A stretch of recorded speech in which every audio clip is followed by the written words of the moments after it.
So the theme for this evening and for tomorrow and half day on Sunday is the same. It's really four aspects moving together. The first is magic. The second is illusion. Then delusion and confusion. They're not very different, but they're at the heart of the Buddhist understanding. Usually in European culture, we scan things in terms of a polarity between reality and fantasy. We have a sense of the real, something substantial, something you can rely on, something which is enduring in some way. From the Buddhist point of view, this is itself delusion. It's a very stupid thing to believe in reality. There is no reality. So that's a little bit confusing at first. So it's very important that we get a working sense of what these terms mean and how they're used. So there are many descriptions of this in Dzogchen, in Mahamudra, Madhyamika, and so on, various Buddhist schools. If we start with illusion. An illusion is something which seems to be true, or in our ordinary sense, real, and yet it's not. So we've all experienced a mirage on a hot summer's day. You're going along maybe in a car and you see this glittering water in front of you. It looks like water. You don't have to trick yourself into believing it's water. It seems to be there, and yet it's not. So the basic structure of an illusion is an appearance which offers the seduction that you can believe that there is something there which is not there, or that what is there has a truth status which it doesn't have.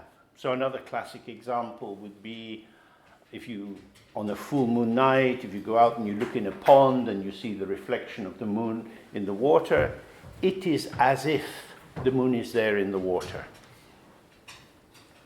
Or when you see a rainbow in the sky, it is as if there is something there. So you have appearance, but our move is towards a consolidation of the appearance. That is to say, we take the appearance to be an indication that there is some personal or individual essence behind it. So this is the appearance of something. When a rainbow appears in the sky, that's an example of rainbows, as if there's an essential rainbow there somewhere. So that could be like a Platonic pure idea. Somewhere there's the perfect form of the rainbow, and here we have this slightly imperfect version of it. But when you see a rainbow, you see a rainbow. We name it. We start to learn the qualities of rainbows, and we feel secure in our knowledge of rainbows.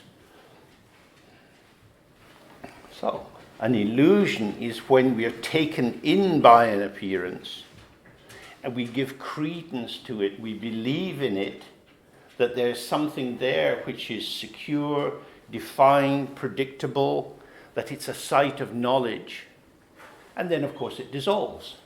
Because if you're looking at the moon in the water and someone throws a stone in the pond, the moon dissolves. The wind blows the cloud and the rainbow vanishes. The car accelerates, or you go around the corner, the mirage vanishes. So from the Buddhist point of view, it's about the nature of perception and conception. Usually our perception of the world, that is to say, the life that we have through our senses, what is revealed through our senses, is instantly merged with our conceptualization. So the interpretation, which is essentially the play of our imagination, it's our mental activity, when it gets, as it were, fused into the appearance, we can take hold of it. We now can apprehend the world, which for the ego aspect of our individual existence is very reassuring. because it allows us to build up a sense of competency, of being able to relate to many different kinds of phenomena. Something is there, I know about these kind of somethings, and I develop a sense of efficacy, my personal efficiency in moving through the world, and I can create patterns of interpretations. I can compare this rainbow with the one we saw last week. This one is better, or this one is more faint. As if somehow comparing and contrasting was able to operate. So, the strengthening of the differentiation of the real truth of phenomena, what we take to be their reality, arises from the possibility of comparing and contrasting. And in order to do that, you have to have something. You have to have this thing and that thing.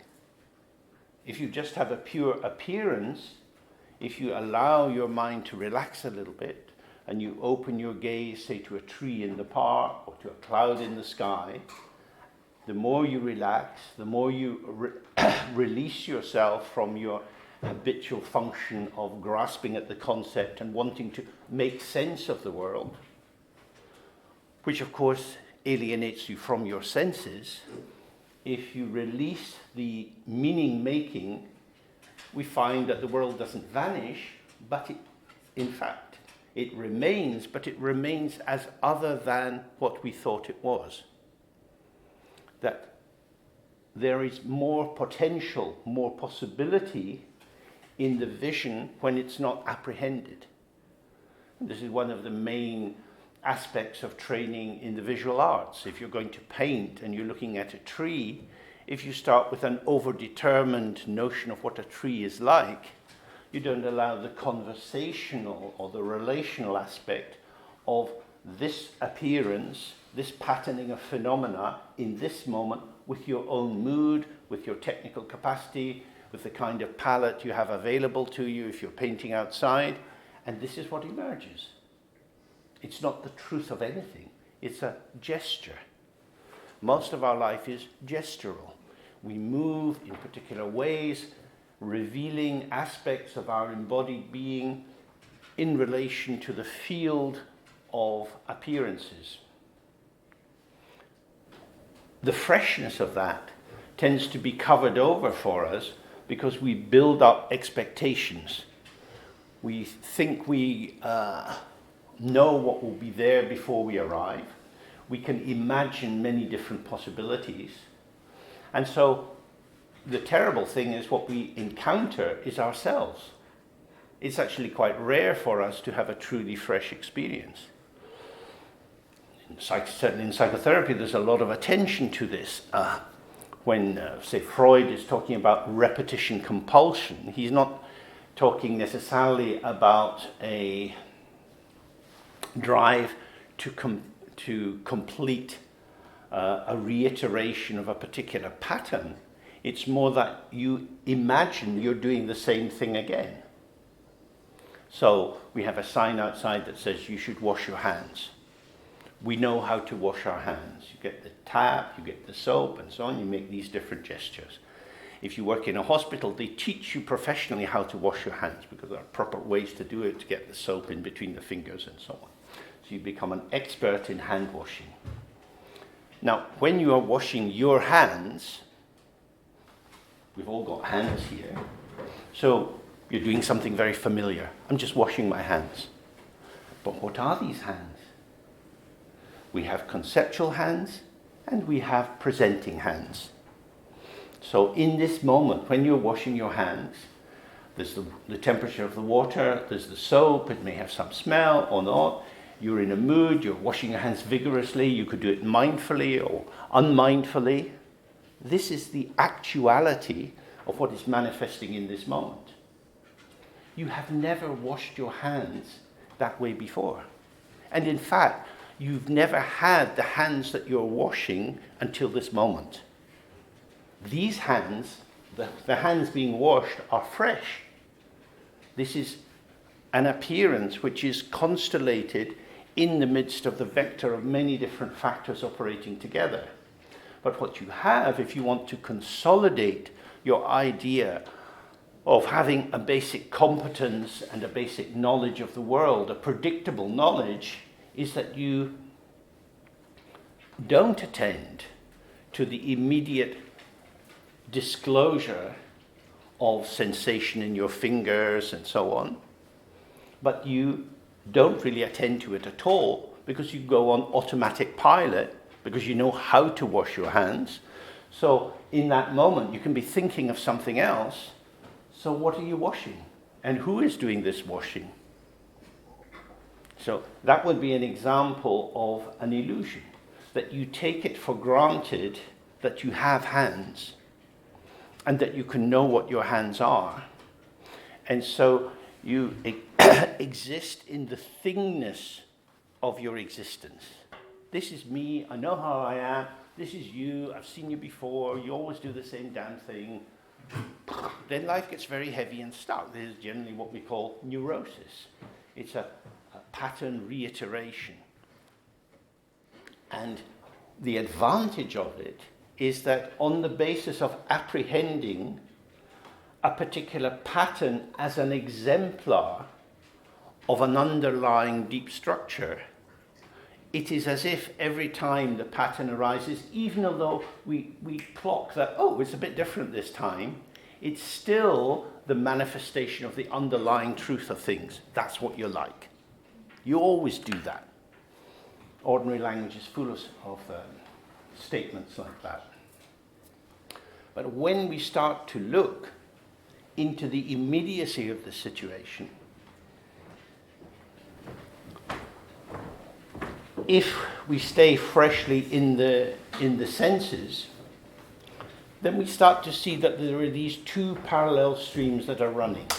We have what's coming through the senses and how they're interpreted.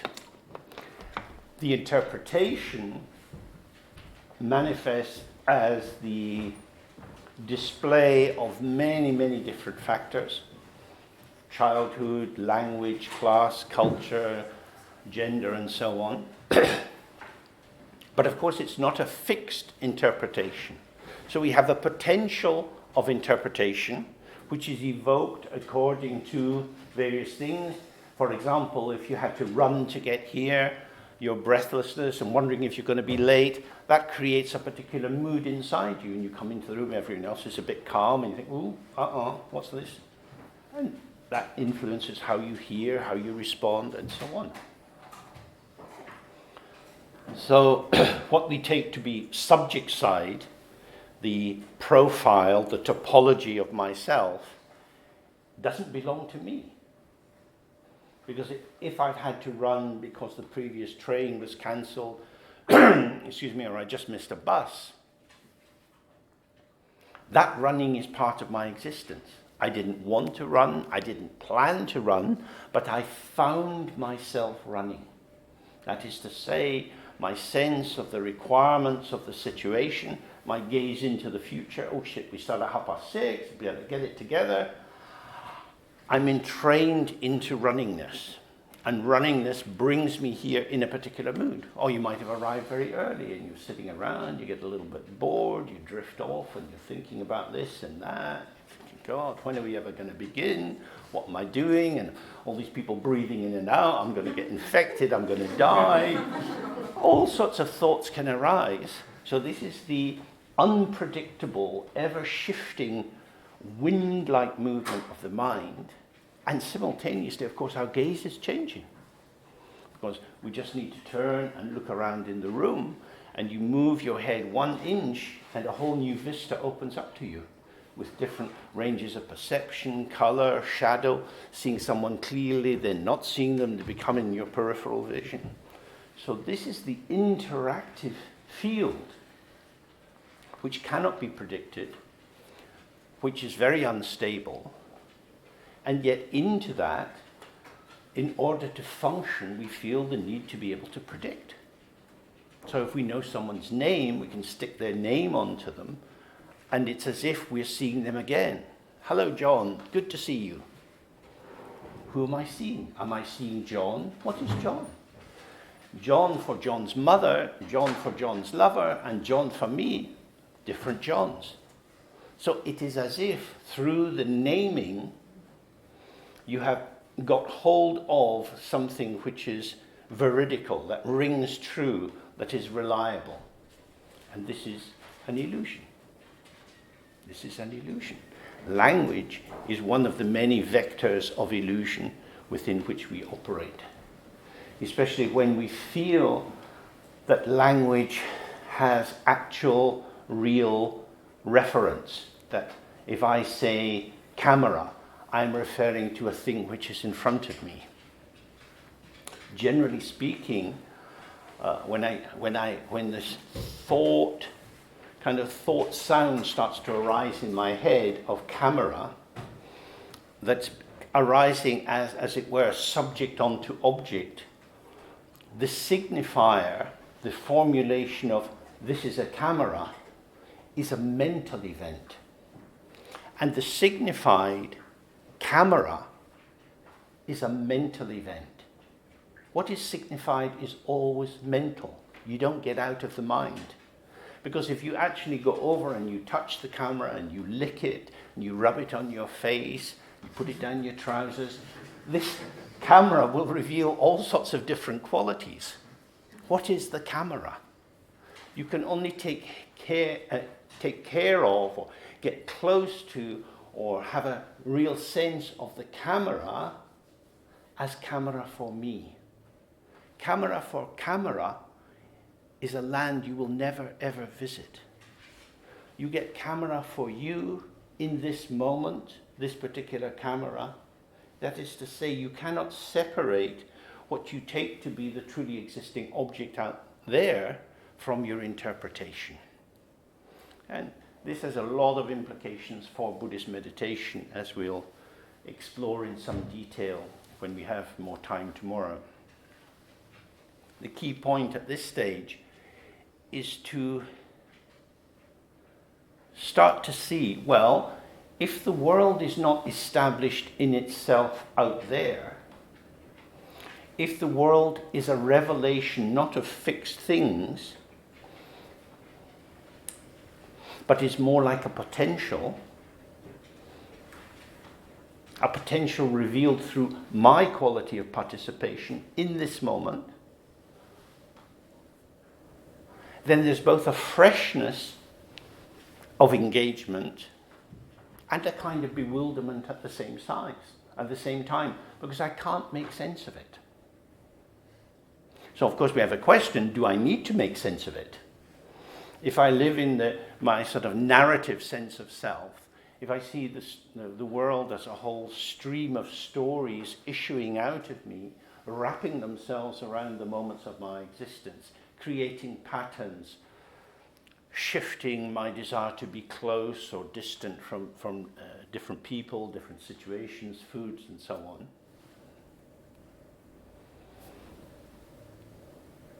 then it's my world. What I get is my world. And this is enormously important, because if I don't get access to a real world that exists out there, then the world as revelation depends on the quality of my participation. That is to say, if I fall asleep on the job, I'm going to have a dull world.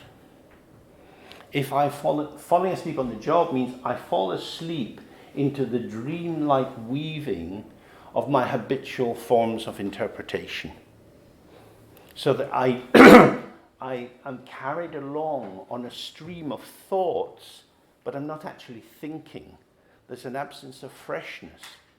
So it is as if I know what people from different backgrounds are like. Pakistanis are like this, Chinese people are like this, men are like this, gay people are like this.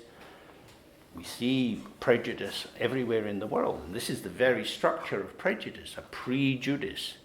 The judgment made yesterday is valid and therefore can be projected into today, and not just on the basis of, oh, he is a Pakistani, he is like this, I can then extend it. Oh, all Pakistanis are like this because he's a Pakistani.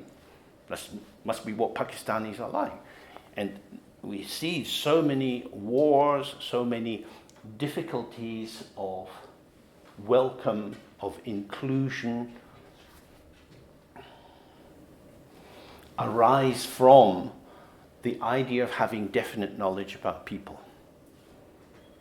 The exploitations which have occurred a lot in the past, which have continued on the basis of people believing that these behaviors were valid, is clearly a mental activity. If you believe that certain kinds of people can be enslaved, and in fact it's appropriate to enslave them because they are slave material, because these are the kind of people who get enslaved, or these kind of people should not be educated, because why would you educate that kind of person?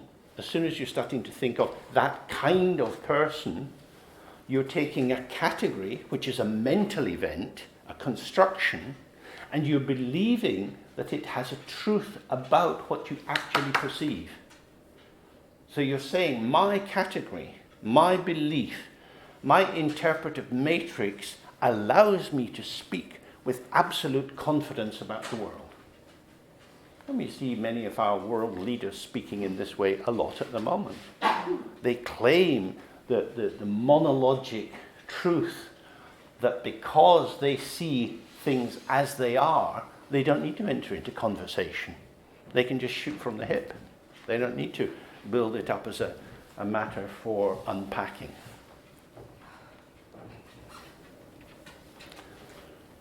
So we start thinking, okay, I'm involved all the time in what's occurring. I don't really know what's out there. I can't really control that much. But maybe I could have a little bit more sense of me and whether I am present or not. And once we start to meditate a little bit, we notice that actually we're absent quite a lot of the time. We're just running along on this automatic pilot of knowing how to do things. You walk down the street thinking of something. You're not really having to look at the street. Maybe you suddenly notice there's some broken glass or some dog shit or someone's pushing towards you and they're lost on their phone. But most of the time you're just sort of drifting along with not a very precise registering of this field which is your life. This is the field of emergence which you are part of. That we participate inside a shared field of experience. Shared doesn't mean that we all get the same share, not because of some mean-spirited hierarchy, but simply because we are embodied in different ways. We have different availabilities through our mood. Some people are morning people, some people are evening people. If you've had a drink of alcohol, that will affect your mood. If you're hungry, that will affect your mood. If you've quarreled with your lover, that will affect your mood. There are so many things which are part of your existence. So from the point of view of meditation, these aspects are not optional extras. They're not something to be pared away so that you get to this pure form of yourself and you awaken to who you really are as someone. In fact, you are many ones. You are a multitude, a plurality. You are an ingraspable potential evoked situationally. You don't belong to yourself. You don't belong to the other.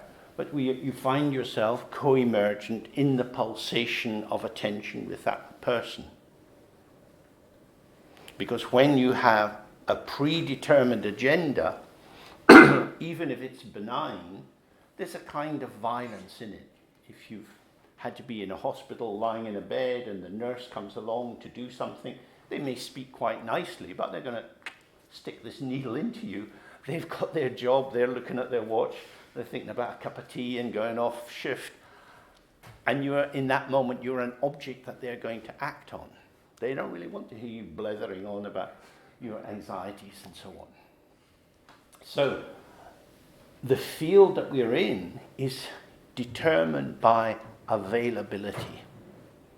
And this is really the heart of meditation, that it's various strands and methods and moods and flavors designed to give us more chance of being more available under diverse circumstances. It is the restriction on availability that closes down the possibilities of our existence. So when we look at traditional texts, it says the mind is like the sky. The sky has no gatekeepers. It has no immigration control. The sky accepts whatever is arising. Nuclear bombs, aeroplanes, viruses, bacteria, all sorts of things are flying through the sky. Easy come, easy go. Phenomena arise in the sky, self-arising, and then they vanish by themselves, self-liberating, and the sky stays open. This is an example of how our mind actually is. But when we collapse into the patterning of the content of our mind, our habit-formed tendencies and selective turns of liking and disliking and wanting more and wanting less, these tilts, these selectivities bring us into a patterning that we recognize as I, me, myself. I am like this. And on the basis of being like this, this is what I choose. So if you go into a restaurant, scan through the menu, say, oh, I'll have that. And you choose something, very often something you're familiar with, because it's what you like to eat. There are plenty of other things, not for me. Why not for you? Presumably the restaurant is not authorized as a kind of Russian roulette. Some of these dishes will be poisoned, so you better choose carefully. It's all food. There are other people eating the things you don't want to eat, but you don't want to eat them. Why? Because I'm me. I'm like this. So like is a wonderful word. I'm like this. Cats are more like leopards than they are like dogs. Like indicates compare and contrast. So when we say, I'm like this, it means in this moment, the lived actuality of me and my idea of me are brought into alignment. I am like myself. Now, what does that mean? I am like my idea of myself. The truth of me is not this, but the idea. So, in Buddhism, this is called stupidity. This means like being very dull, because you think you're an idea. And if you privilege the idea, the advantage, the only advantage is it lets you turn down the attention you put through your senses. So the world becomes more manageable because you're fading out so many of the factors which are arising. I mean, when you walk in the streets here, they're really, really interesting. The architecture is so chaotic in many ways. Old buildings, new buildings, different shaped windows. It's just new experience, flowing and flowing and flowing. You could never get enough of it because it will change with the seasons, with the time of day, with the people who are on the street, when they turn on the electric light. At first it's kind of wobbly and then it strengthens. That all affects the shadows. This is your lived world. This is what you actually inhabit. But we don't inhabit it because we are inhabiting a cocoon held in place by our commitment to our ideas about ourselves. And then, of course, in order to maintain an idea about myself, I maintain ideas about other people. That is to say, I want to have definite, predictable knowledge. So, feels like psychology and psychiatry, diagnosis becomes very important, that you can formulate some indication of the key patterns operating in a person, and on the basis of that come to some kind of conclusion about how they are and what might need to be done in order to help them or to shift them. This is very, very crude. So you take the living complexity of a person and you try to squeeze it into the categories of interpretation that you have. Oh, this is what they suffer from. Now you're not interested in the person at all because you've got the truth of them which is embedded in the, I don't know, DSM-5, ICD-10, whatever, one of these books of identifications. You've got to the truth of them. This person's a heretic. This person is an enemy of the jihad. This person is from a substandard race. Or if you, like me, if you're Scottish, this person is English. I mean, English is pretty bad. If you grow up in Scotland, you wouldn't want to be English. So you know what the English are like. And I grew up in Glasgow, so you know what the people from Edinburgh are like. Oh, Jesus. It's like that. Now, it's so interesting when you catch your own prejudice, because you see it is so delicious in its simplification. You don't have to think because you know. Now, we think racial prejudice, gender prejudice, sexual orientation prejudice, this is not good. And it's not good because it packs people into a flattening, a homogenization. They're all like that. You know what they're like. So we decide, oh, let's not do that. So essentially Buddhism's just extending this a bit further. This is a tree. Really? Why do you want to put it into treeness? What is it? Have a look. When you look at the tree, you can't speak. There's so much. The branches, the colors, the shapes, the light. When the wind moves, it's not invisible, it's not hidden, it's a revelation, but it's an unapprehendable revelation. But it's an oak tree. Now you get your teeth into something. It's an old oak tree, it's a young oak tree. There's some disease going around attacking oak trees. It's terrible. What can we do about it? Off we go. Narrative, narrative, narrative. But if you stay with the thing itself, through the senses, without making sense of it, you can't speak. You can't think. And yet you are. It's like a holiday from the tedium of your mental construction. That's why the senses are so very, very important to us. But of course we live in a world where conceptual identification becomes very important. So according to the tradition, this is not necessarily about time. It can also be an immediacy, but the arising of the potential, which is often called the ground or the base or the source, manifests in two particular directions. One is where the arising of the energy of the ground is aware of its own ground. I am the radiance of the ground. Before we were thinking of a person or anything, but just it's a kind of self-luminous, here we are. The other pathway is to lack awareness of the ground, of the source. And so there is a, oh, what's this?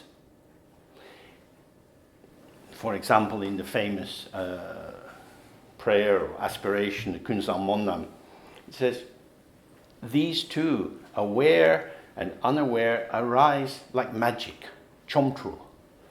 So magic, or miracle, when the Buddha Shakyamuni performed many miracles, these are translated in Tibetan as chomtru. It means something appears and it's there, but it's not really there. So it's a kind of blessed illusion.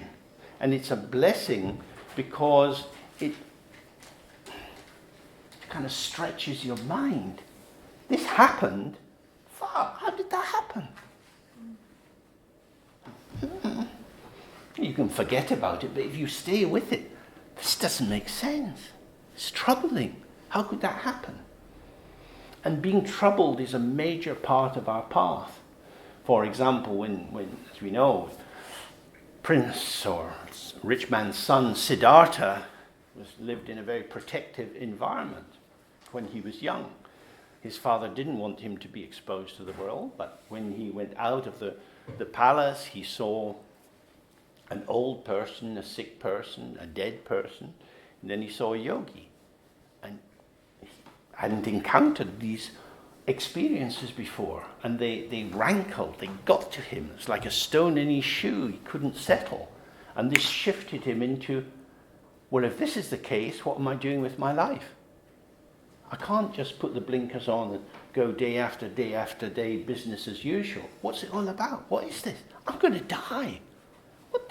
I'm going to die. And all the things I've done, all the bloody exams I've studied for, all of this, all the tax I've paid. What the fuck was it all about? What was it for? It must be for something. Is it for anything? Maybe it's not for anything. So that's very troubling.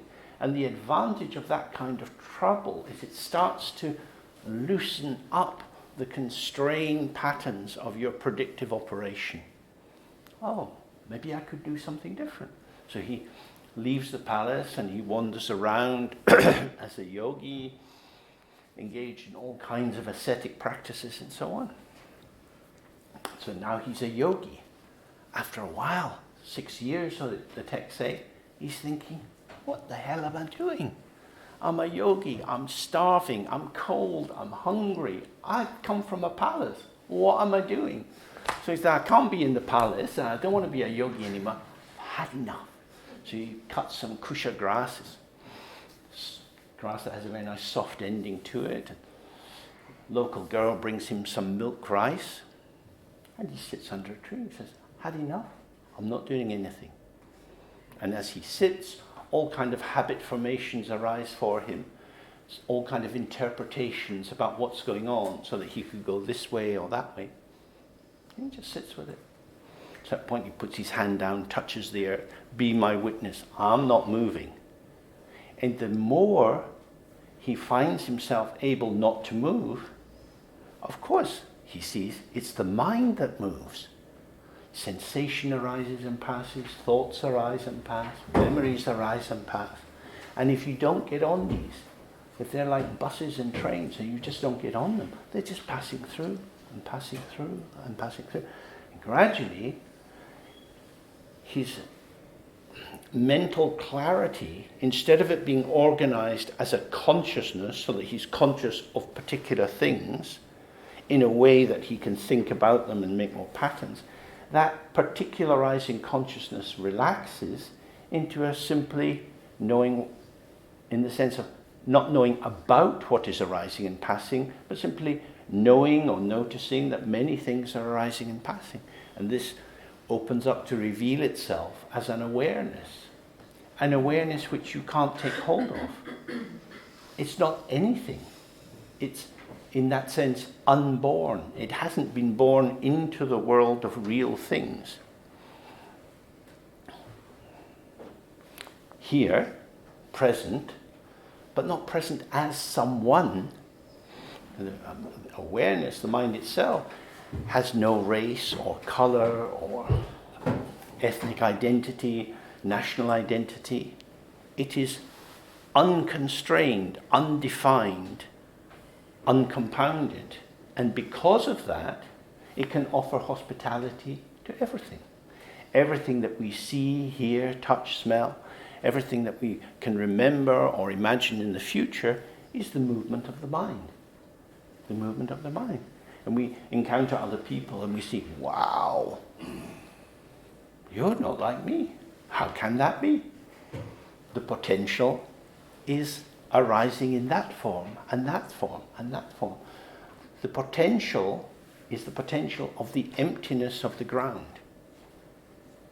That when we look to find ourselves, our true selves, who we really are, we encounter lots of storylines. Things our parents said, our school said, our political interest group says, many, many narratives and interpretations. These are all storylines. You hear someone describing you, or you describe yourself, and when you stop talking, it's over. Now something else, now you say something else, now you say something else. So the descriptions you give about yourself appear to be valid in the moment, but they're just vanishing like steam. You switch off the kettle and the steam starts to fade.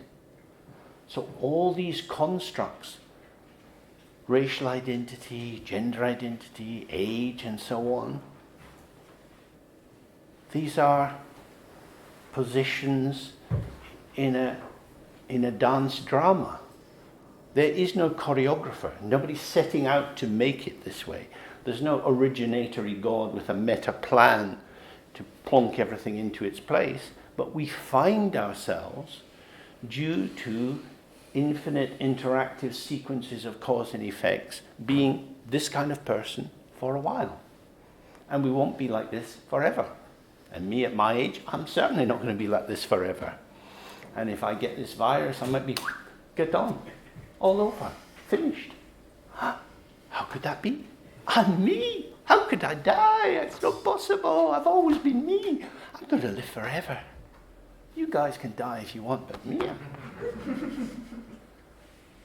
The idea of a self, a permanent self, of someone who is like this, self-defining, autonomous. People want autonomy, self-definition, independence. Independence from what? I declare independence from the air. Stop breathing. Oh, no, I think I'll keep breathing. I declare independence from food and drink for a while. What are you going to get independence from? You are an interactive part of the co-emergent field. We are interdependent. And yet, we have the absolute particularity of ourselves as we are moment by moment. This is not sustained by some enduring self-essence, but it is the patterning which is revealed. In a sense, you have to be your own patterning as it patterns. So if you're present in the arising of the patterning of yourself, this is who you are functionally, situationally, in this field, and then dissolved, and then dissolved, and then dissolved. And the more you open to the openness, which is the ground, you find you have more ability to manifest in different ways with different people. So then, there is an undeniable thusness or isness to being alive, but we're not a thing. So this is start to move right to the very edge of language, in a zone of paradox, of illusion. That's why there are many, many metaphors like the moon in water, rainbow, mirage, and so on. Because it can't be stated.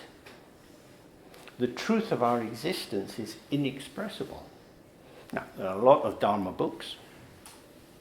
In the Tibetan language, there were thousands and thousands and thousands of books, incredible books. But none of them could say how it is. You can't say how it is.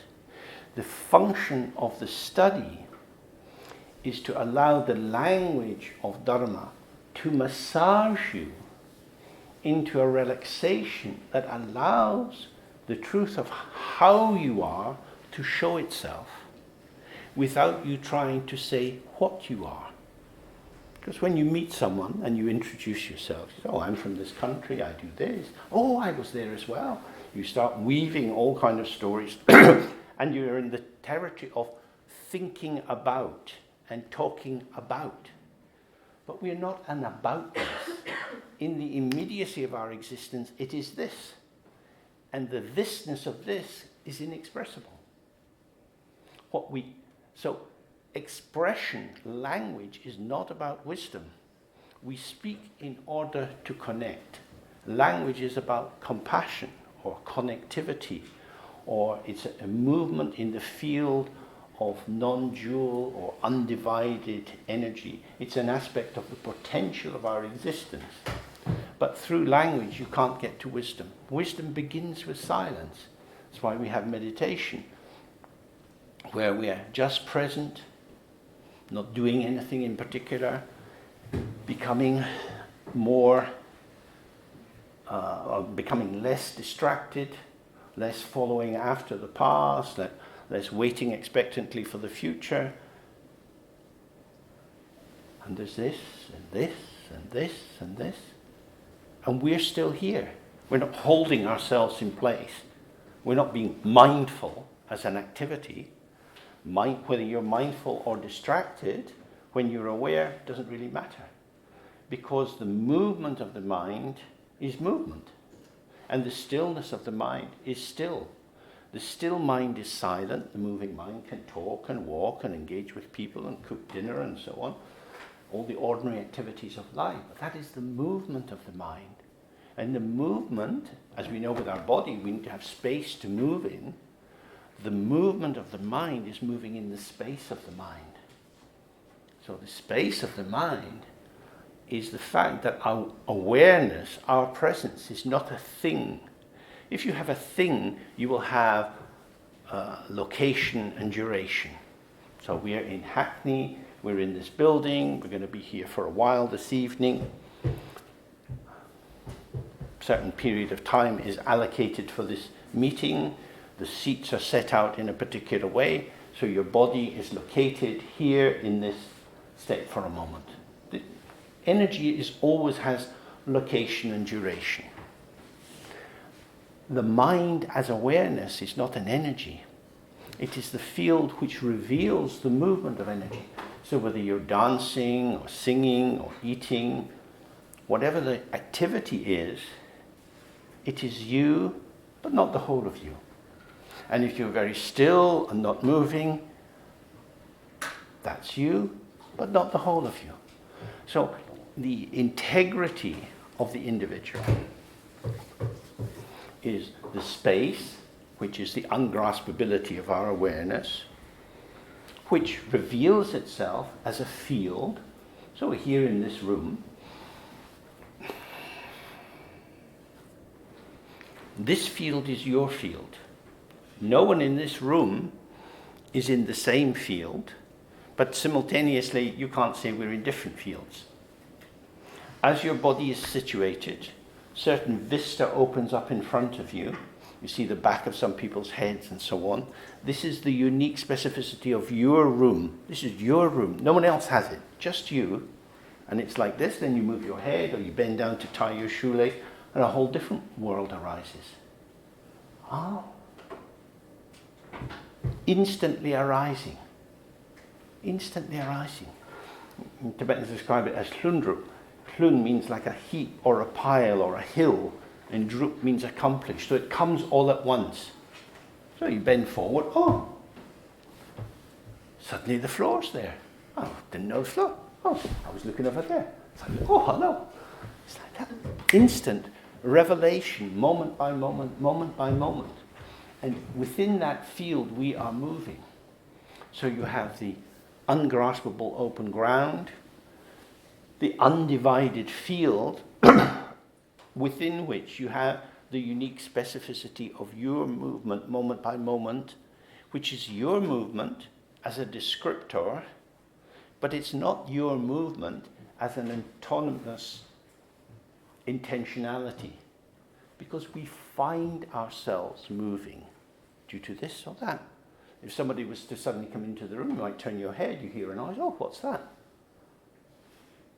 There you know, oh, I'm a puppet. I'm a puppet.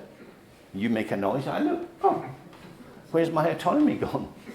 We are interactive beings. This is the shared quality of the field that we emerge from, in, and as. Because you don't emerge out of the field, you emerge within the field, and the field is emerging within itself.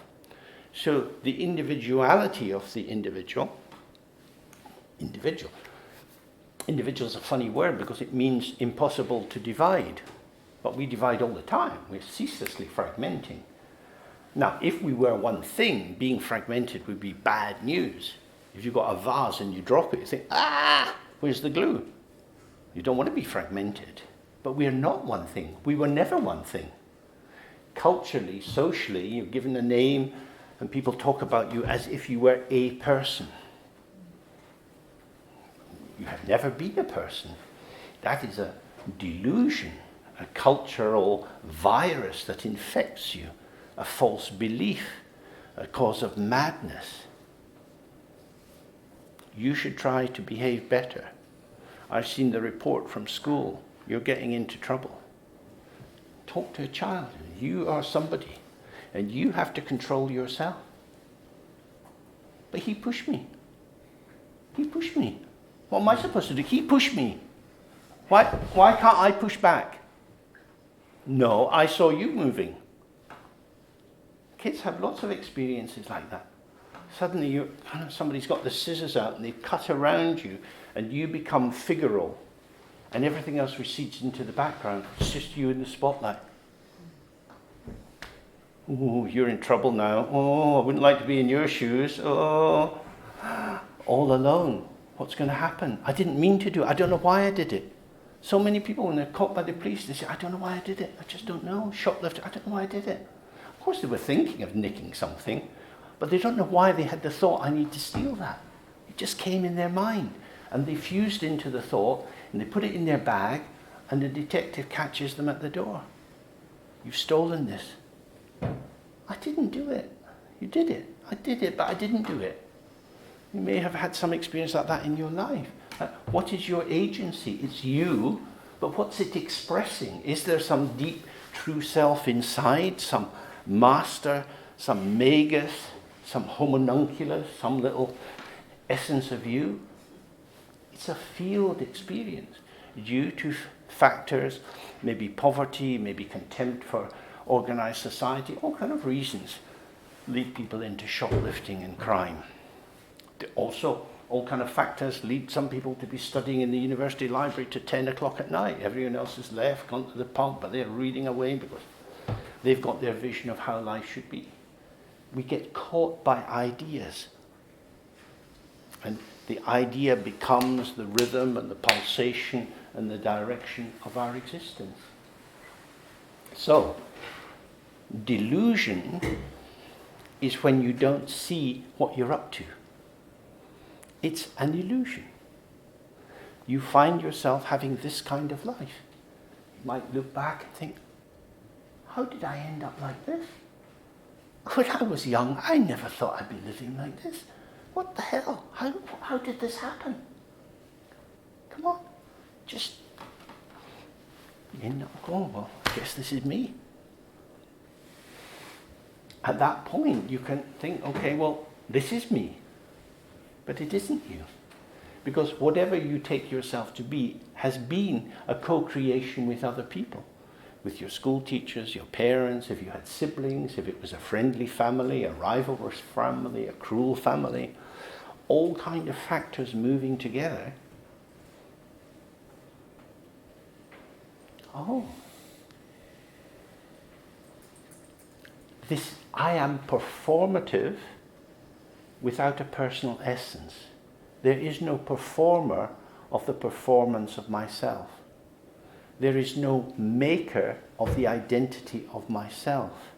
It is an illusion. You see the mirage. A mirage arises due to causes and circumstances. The heat rising from the road causes the air to quiver in a particular way that appears to us as we move towards it to be a presence of water. There is no water. There is no self. The self is an illusion. That doesn't mean you don't exist, but you don't exist as a thing. There is no personal essence of you. The essence of you is emptiness, mahashunyata. This is the ungraspable, unborn, open ground of everything. And you are flowering. You are displaying, you are radiating from that moment by moment. Delusion arises when you seek to apprehend this formation as indicating who you are. You know, working in therapy, we hear all kind of sad stories about one of the saddest flavors is the person who takes so much responsibility onto themselves, who always blames themselves, who thinks that the difficulties in the family were due to them. If only I had been better, then my dad would have loved me. Really? Really? But what you see in that moment is the desire for agency. if only, well, I am an autonomous subject, I am myself, I have to take responsibility for myself, I have to try to make the best use of this life that I have. Pretty wild language. I have a life. Really? Where is it? Would you keep it? In a bag? What do you do with it? Do you clean it? Do you have to clean your teeth? What do you do with your life? Kick it about. Give it to other people. If you don't love me, I'm going to kill myself. Give it to them. Without you, I'm nothing. So where's your life? Where's your autonomy?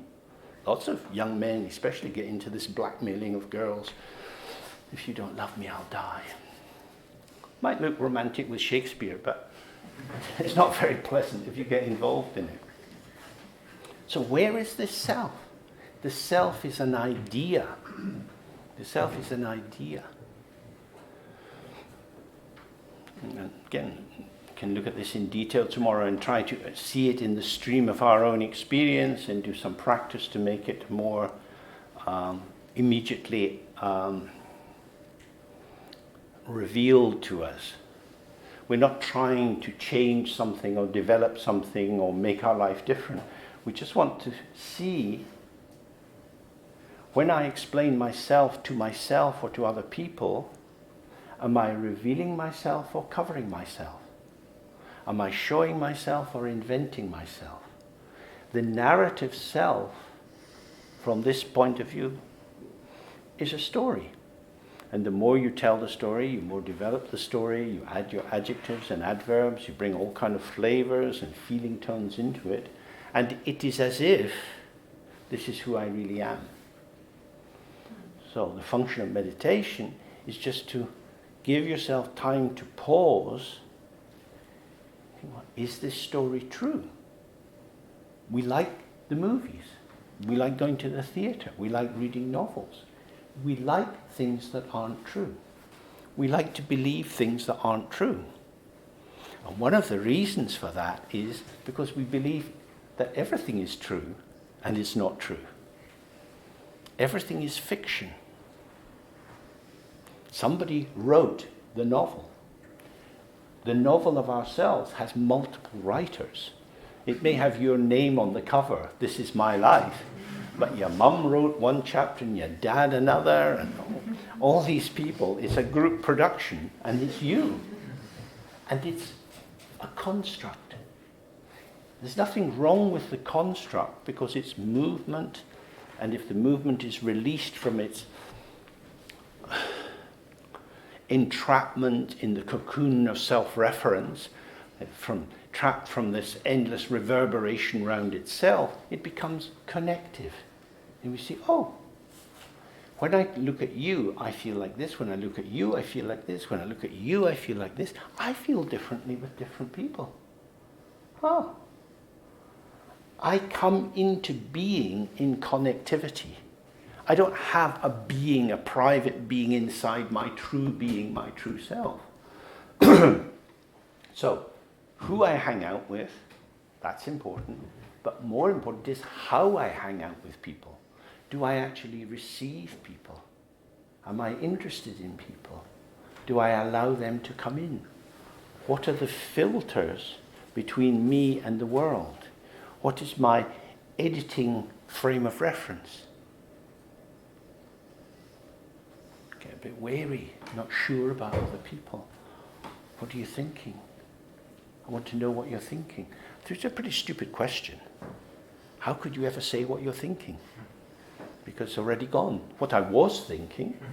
No, what are you thinking now? Well, it's already gone. Thoughts, they're very quick. You can never tell people what you're thinking. You just notice it as it's vanishing. You can't know people.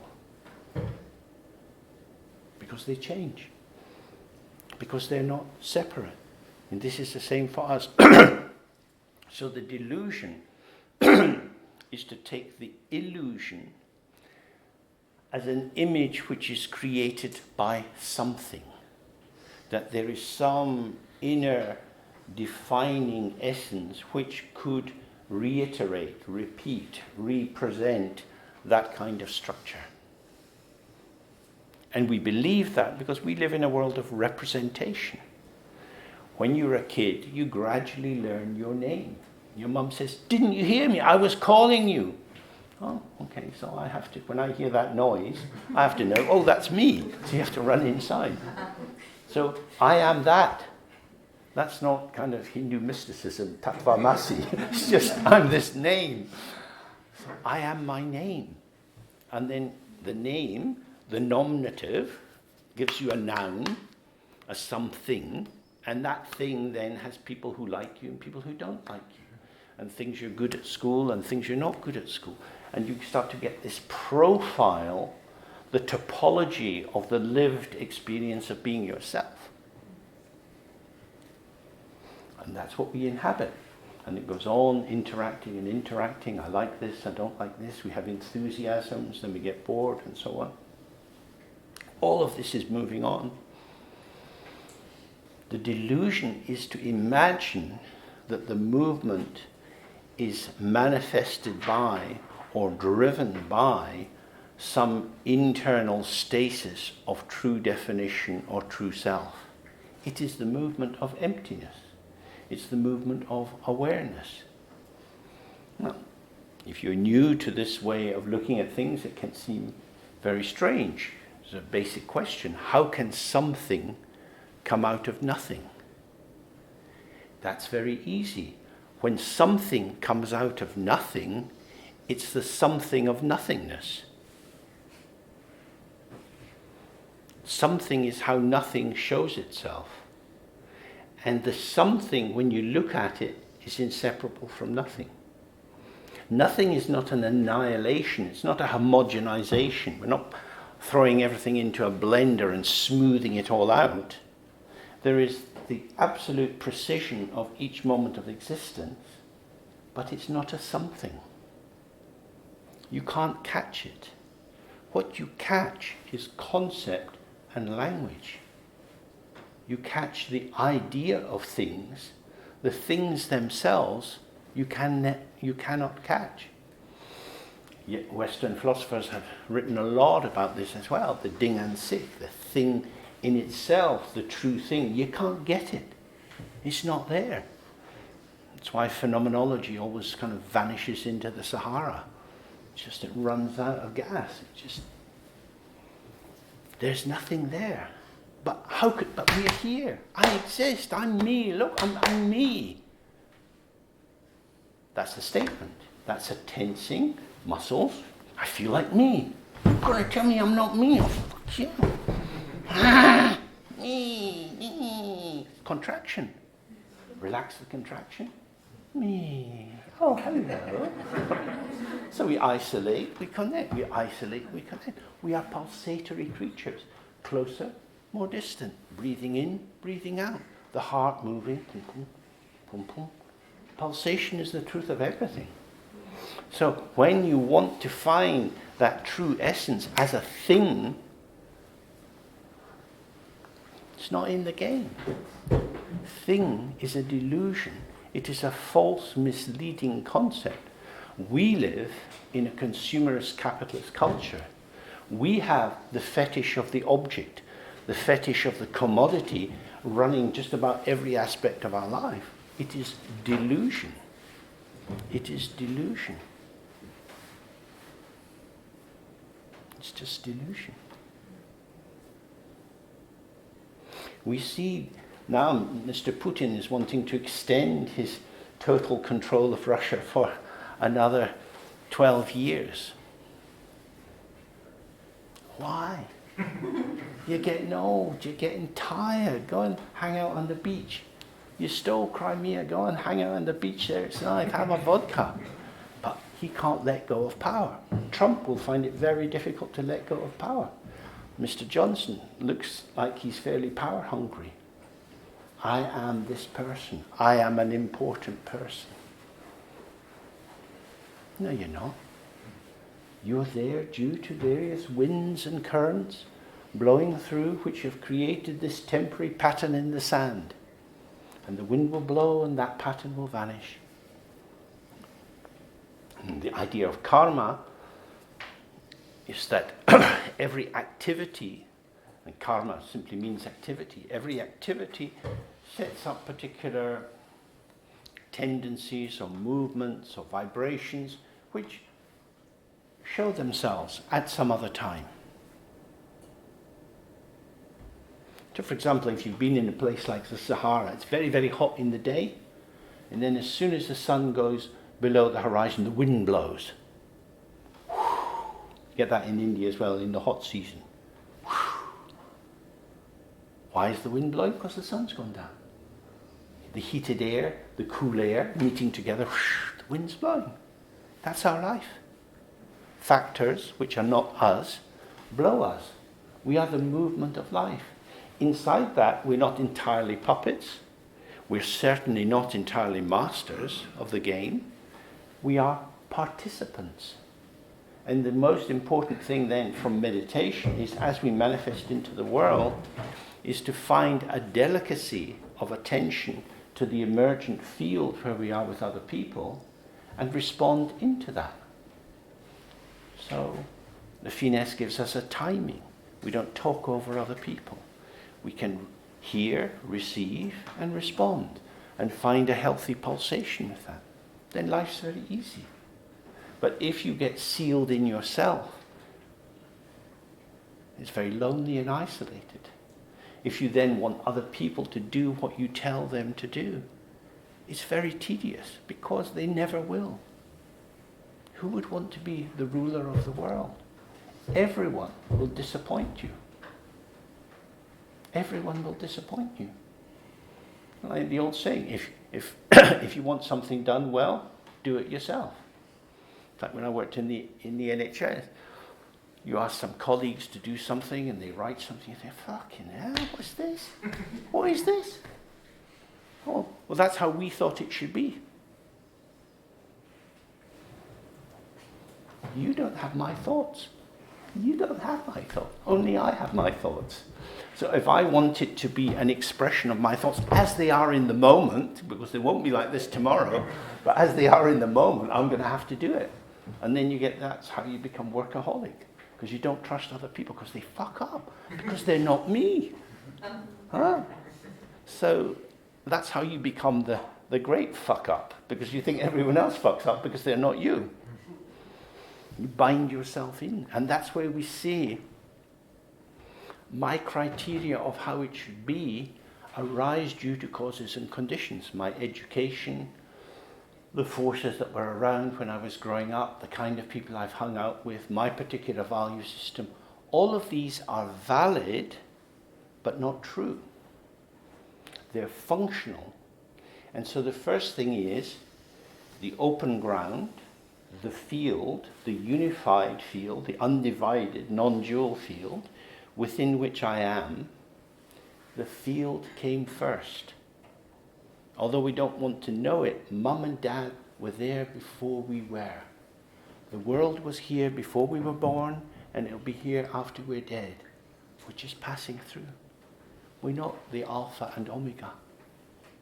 We're just a breath, a puff of wind. So if we see that, participation means participation, connectivity is more important than anything else. And you see that in work teams. If the team has synergy, if there is an alignment of the energy of the people who are working together, it's very beautiful. Because it means that people have to recognize that collaboration, the being in it together with others in the shared rhythm, which is never going to be my rhythm, and it's never going to be your rhythm, so we're all engaging in a rhythm which is not ours individually, but it is ours collectively, then you have really effective work teams. Or if you're dancing with other people, it's exactly that.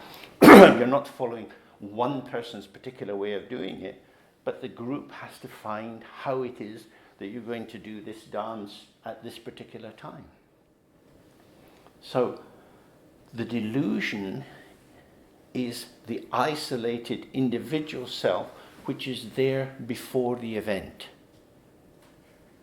So from this point of view, there is no self, no fixed enduring self, What there is, if you like, is a selfing, which might be a way of describing the unique specificity of myself as revealed to you and to me in the moment of my participation together.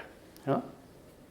Because although I'm talking just now, I'm talking, looking at you, I'm feeling with you, we're engaging together, hopefully, in something.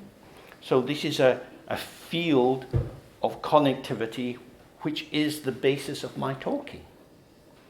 I'm talking with you. The group is expressing something through me, because how I can talk depends on the quality of attention that you bring to the task. If you look completely bored and look as if you're desperate to leave, and I see you taking out your hip flask for the third time, that's going to be a different feeling. But it's being in it together is so amazing. When we say the whole is greater than the sum of its parts, that's the whole thing. Dzogchen Chenpo essentially means the whole. It means that which is never fragmented, never divided, although it has diversity. And when we experience the whole, there's always space for everyone. So that's the danger of delusion, is to retreat into the definition of an essential self which is apart. So if you do, for example, tantric meditation, you visualize the arising of a deity in front of you or as yourself. You inhabit that sphere, and then that sphere dissolves. And then you do it again, you do it again, you do it again. You get up in the morning, you open the mandala of your daily life. You go to sleep at night, you close the mandala of your daily life. It's opening and closing, opening and closing. And each time it's different. Each time it's different. Each time it will have a different flavor and a different mood and different qualities. This is our life. It is not a thing. And all the different schools of Buddhism are concerned with how do you take the thingness out of life without life collapsing. Because in this room we have pillars holding up the ceiling. And it feels sometimes as if my sense of the truth of myself, who I really am, that's like pillars holding me up. And if that collapsed, if I had a kind of depersonalization, if I didn't kind of recognize myself, I'd kind of collapse. Who am I? What am I doing? That is a cul-de-sac. That's a dead-end road. And that arises because you're still trying to find a truth through narrative.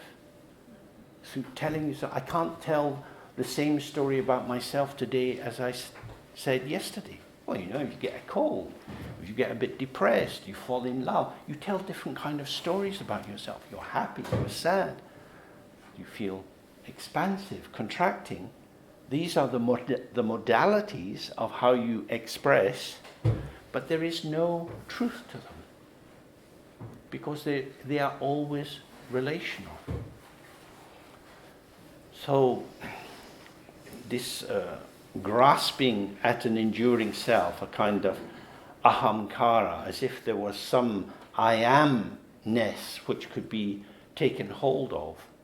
This is often seen in Buddhism as the great delusion.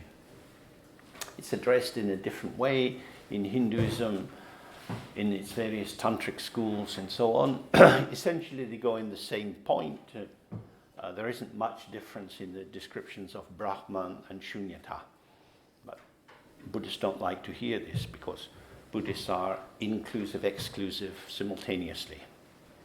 And inside the Buddhist school there are Nyingmapa who are inclusive, exclusive. And inside the Nyingmapa there's the people from Dorji Drakgomba who are inclusive, exclusive.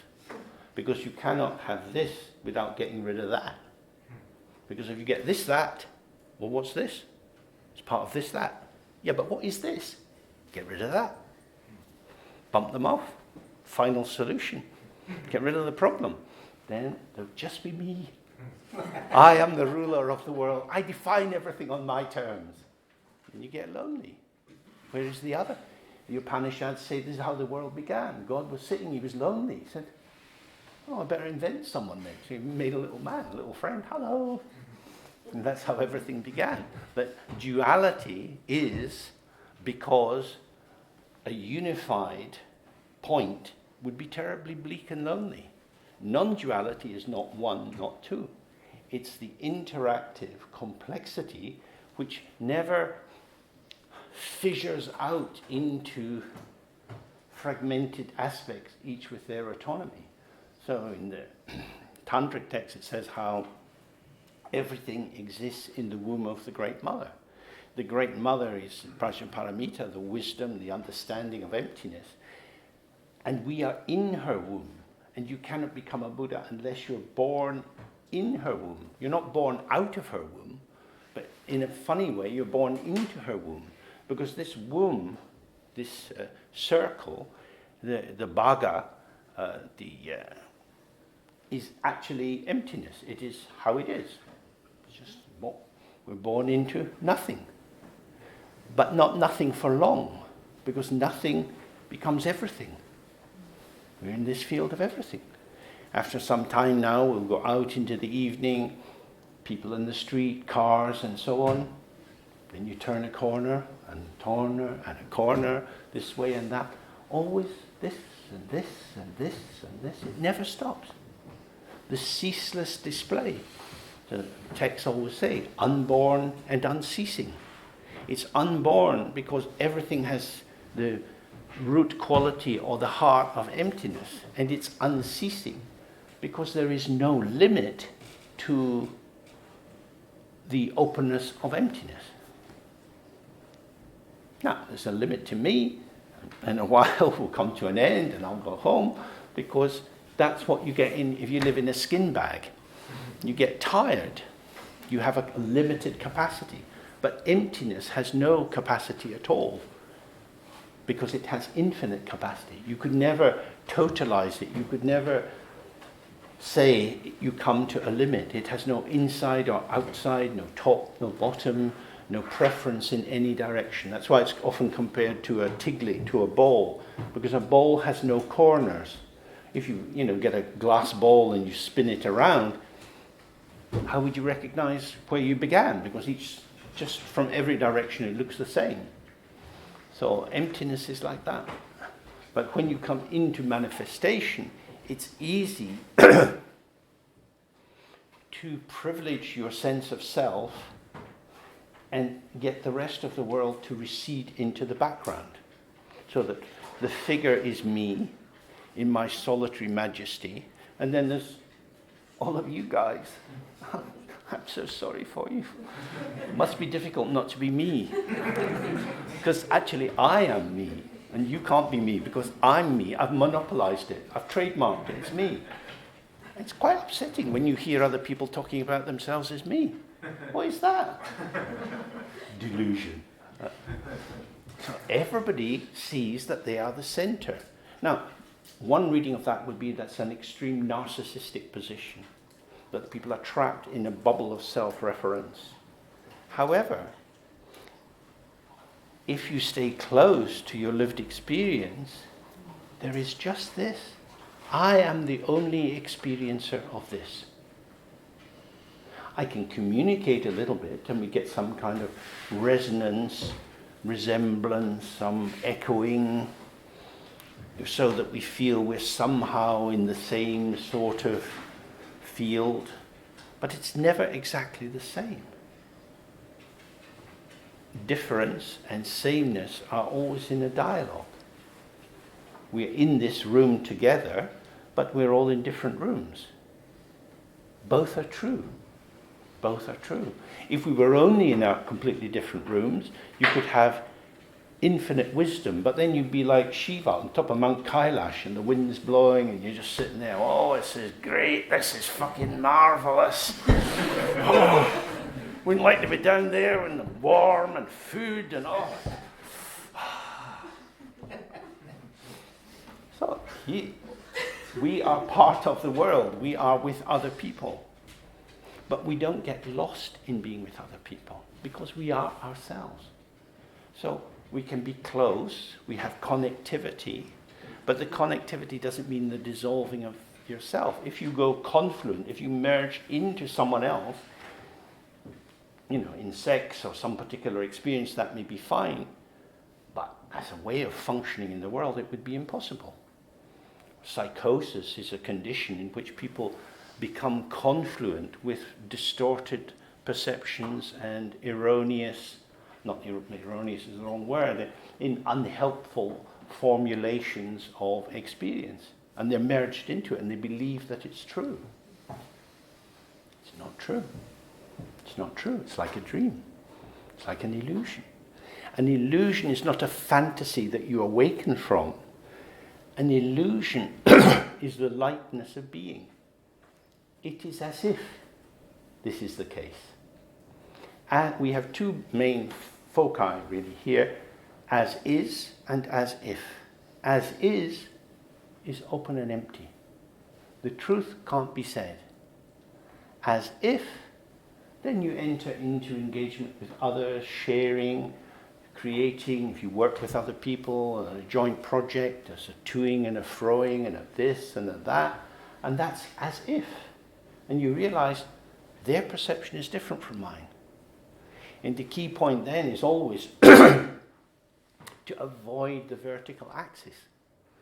Better, worse. Better, worse. Most of our life is structured around this. But if you collapse that axis, just different. Just different. Then you can really be respectful of other people. And you can learn from other people.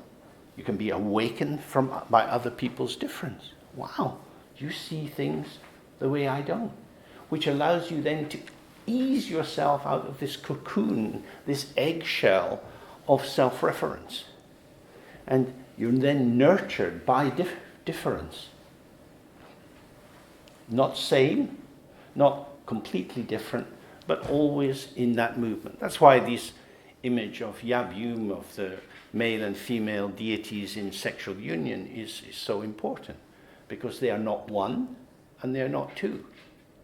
They are functioning together as a unified cycle.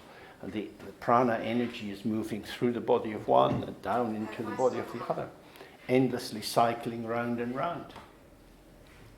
So as we come to an end this evening and go out into the world, and you're walking down the street, perception is occurring, judgment is occurring, memory is occurring, thoughts. You don't have to choose. You can have it all.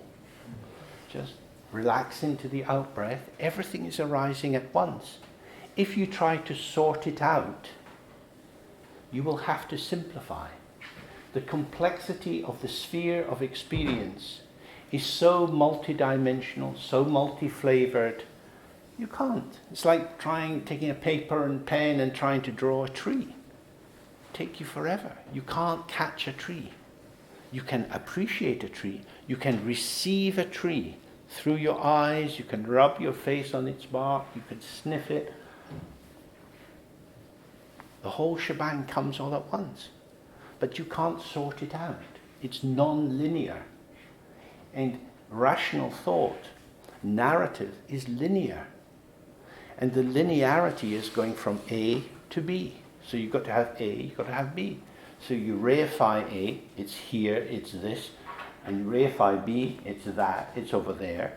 And then you move up and down, shuttling between these 2 points. But actually, it arises all together at once.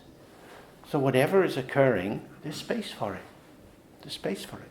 So maybe, I don't know, say you're sitting in the train, you want to read something, and people get in and they're laughing and joking. You can't read anymore. What shall you do? Shoot them? Get off the train? Close your book? But I don't want to. Who's torturing you? Are they torturing you? Or is your idea of how you want to be torturing you? So there's a moment to be strong and clear and decisive. But for most of us, our lesson is about plasticity. Plasticity is the midpoint between the master and the servant. Plasticity is our capacity to experience our potential interfacing with the potential of the situation. Not dominating, not being dominated, although we could take up both of these momentarily.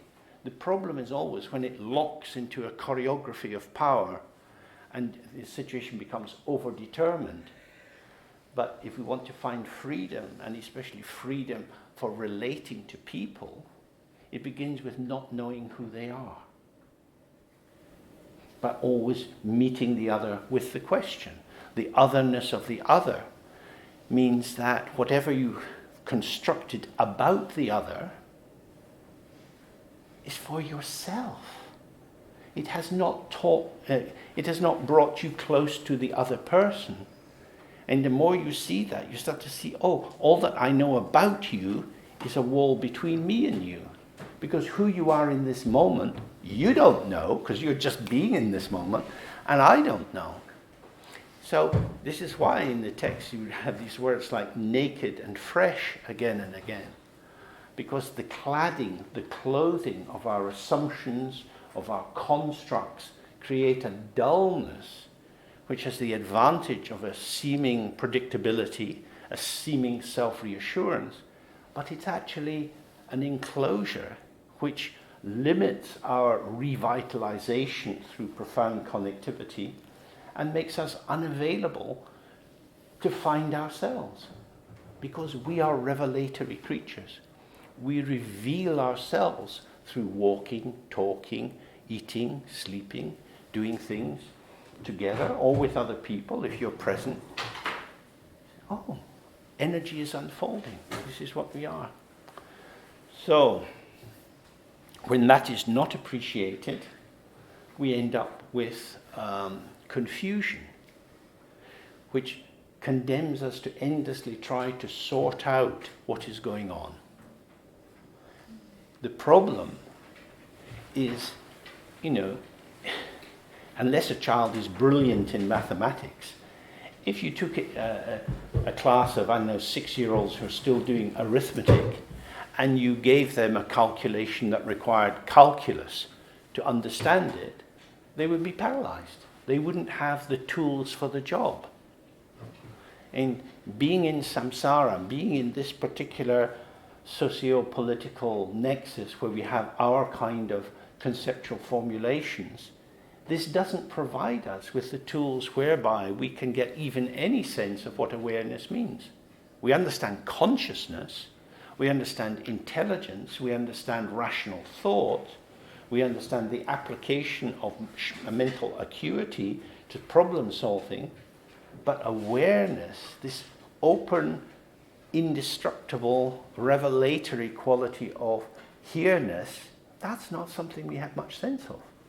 And it's only that that allows everything to come at once without being overwhelmed. We've got a lot of stuff about PTSD these days, and we see how easy it is to overwhelm the ego through pain, through torture, car crashes, and so on. The self-structure is given a dose of a big world that it cannot metabolize, it can't compute, it can't dissolve, and so it collapses. But awareness, open to everything. So that's the big difference, and it's our confusion of trying to think our way out of delusion that keeps us in confusion. You have to shift gear into yourself because it's already there. Awareness is already present. So it's about doing less, being kinder to oneself, and observing how the false god of the will to power gets us going, that our search for mastery is actually the path by which we become enslaved. Okay, that's 8 o'clock, time to go. So if you're interested, I shall be here tomorrow morning, 10 o'clock. Don't make me too lonely. Please, someone come.